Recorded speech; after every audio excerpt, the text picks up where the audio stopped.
Hello friends. तो आज हम इस वीडियो में बात करेंगे कि इंटर्नशिप आपको कब से स्टार्ट करनी चाहिए।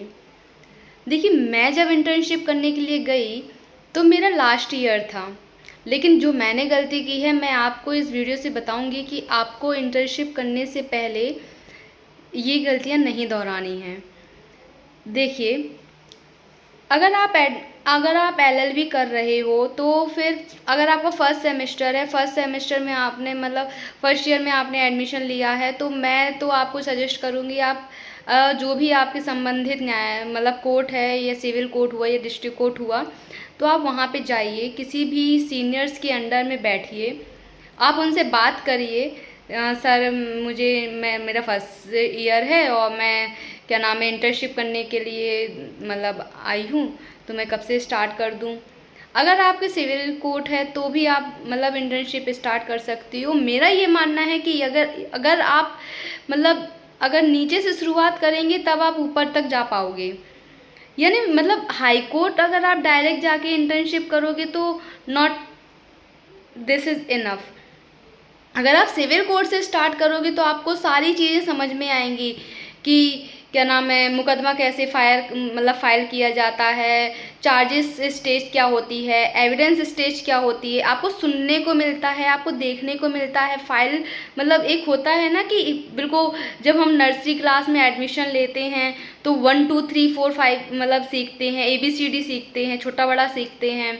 उसी प्रकार से civil court and district court में भी हमें फाइल कैसे मैनेजमेंट करते हैं या फिर उसकी प्रोसीडिंग कैसे होती है, वो सारी चीज़ें हमें civil court and district court से ही समझ में आती हैं। अब डायरेक्ट जाके अपीलियन कोर्ट में, हाई कोर्ट या सुप्रीम कोर्ट में जाके इंटर्नशिप के लिए अप्लाई करोगे तो ठीक है, आपको समझ में आएगी चीज़ें, लेकिन वहाँ पे कंडीशंस अलग होती है क्योंकि डिस्ट्रिक्ट कोर्ट से ही फाइल अपर कोर्ट में जाती है।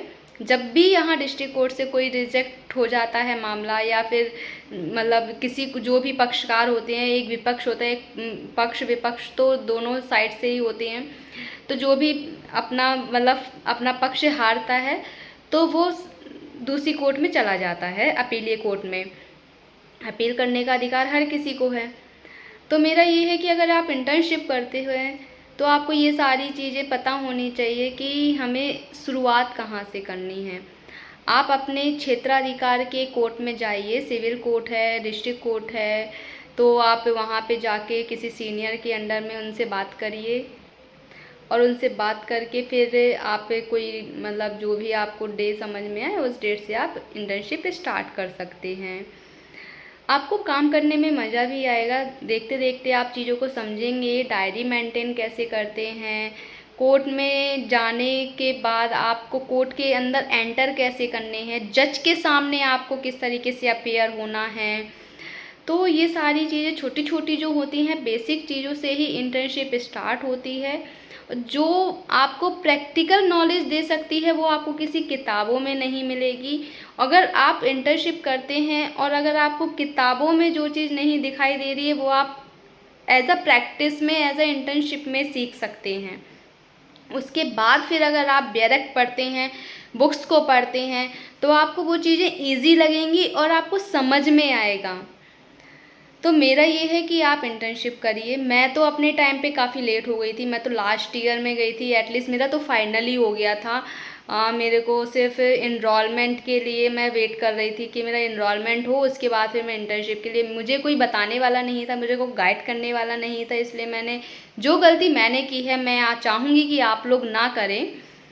तो मेरा तो ये है, फर्स्ट सेमेस्टर से आप इंटर्नशिप स्टार्ट करें, धीरे धीरे आपको नॉलेज आपका गेन होगा और आपको डायरेक्ट भी पढ़ने में इजी लगेंगी और चीज़ें समझ में आएंगी।